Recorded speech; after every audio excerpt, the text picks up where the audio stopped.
Grand Final preparations are in full swing in Melbourne, with fans already out in force.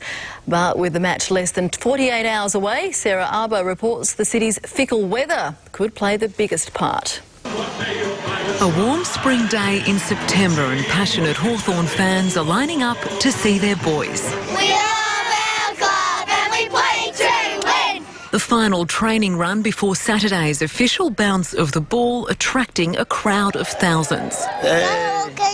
In stark contrast, the Swans opted for a closed session at the SCG, but high-profile supporters showed their true colours. I think Sydney by 4 points, but we're going to have to try hard, and Goods are going to have to kick 4 or 5 goals. Signs along Melbourne's Swan Street had a change of name overnight, the handiwork of some cheeky Hawthorn pranksters. And a change also for this year's entertainment. Aussie rockers, the Temper Trap, the headline act. And it's going to be probably like one of the biggest crowds that we ever play in front of. So, you know, we're all really excited. The AFL confident they'll make up for last year's unforgettable performance. When these guys come on at half-time, I think hopefully we'll put Meatloaf behind us and hopefully be buried.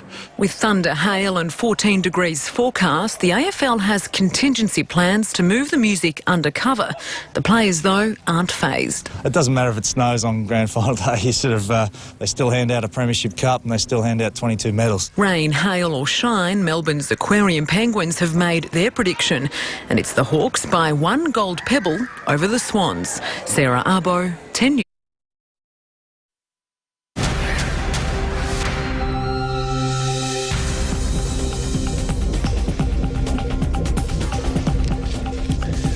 Welcome to Sport, everyone. If it ain't broke, don't fix it. The Sydney Swans going in with an unchanged lineup for Saturday's Grand Final.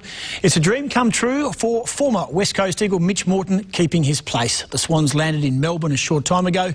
Here's Rob Waters. Hi Tim, yes, well the Swans landed here in Melbourne a couple of hours ago so they can gear themselves up for their first Grand Final in 6 years. The big news for Sydney today is that they've named an unchanged lineup for Saturday's Grand Final. So poor old Ben McGlynn misses out, as does one of the forgotten men for Sydney this year. Gary Rowan has been on their injured list for a long time. He would have been in their best 22, but other than those two, they will be at full strength on the weekend. Sydney arrived in perfect spring Melbourne weather today, but it is anticipated to change, and that could affect their preparations for the big one on the weekend. They're hoping to have a run on the MCG tomorrow morning before the Grand Final parade. Rain is forecast and could play havoc with both of those events. But for Sydney on Saturday, if the rain comes, well, they say they'll be able to cope with that just fine. Yeah, I did my rain dance early on this week, so I'm looking forward to getting down and playing in a pretty cold, wet Melbourne. I guess they're a really good kicking side, so wet weather conditions might, be a disadvantage for them as well. All sorts of things went through Ted Richards' mind when he went down with an ankle injury early in the preliminary final against Collingwood. He's the man most likely to play on Buddy Franklin. His teammates don't envy him. God, I'm glad I don't have to line up on him. He's extremely quick and strong. Oh, it's not something that I haven't done before. Played on him a fair bit this year and last year, but in saying that, I'm fully aware of what he's capable of. He's a gun-player. Sydney over the years has been a regular finalist without ever threatening to win it since the 2006 Grand Final. They're now bonded by the Bloods culture and on the verge of something special. We've become quite close, and I think it's something that, sometimes I do have to sit back and go, yes, we are in another Grand Final again, how good's this? Rob Waters, 10 News. No shock out of Hawthorn, with skipper Luke Hodge recovering from a virus to resume his rightful place in their Grand Final 22. And as expected, Tom Murphy's the one to make way for Hodge, but there is speculation the forecast of wet weather could still see the Hawks make a late change. As Luke Hodge led the Hawks out for their final training run, Brent Guerra wore the face of disappointment. Soon after a teammate would join him, the axe was about to fall.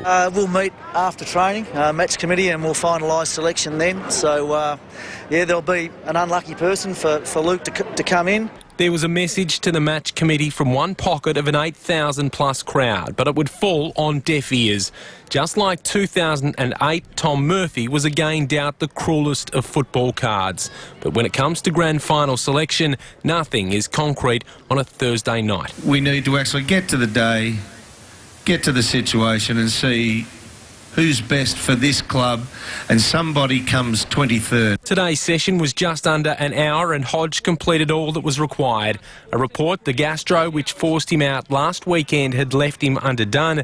Very much news to those at the club. He lost a kilo or two, but he's put that back on. As far as we're concerned, he's fully recovered. There's been no signs to think otherwise. While it was warm and very windy conditions which greeted the players at their final training session today, it will be a very different story on Saturday. Forecast is a top of just 14 degrees, showers and possibly hail. If it rains, we're confident that we've got the game plan that'll hold up regardless of any conditions. That's exactly what these fans want to hear. So come Saturday evening, the skipper can deliver something a little bigger than miniature footballs.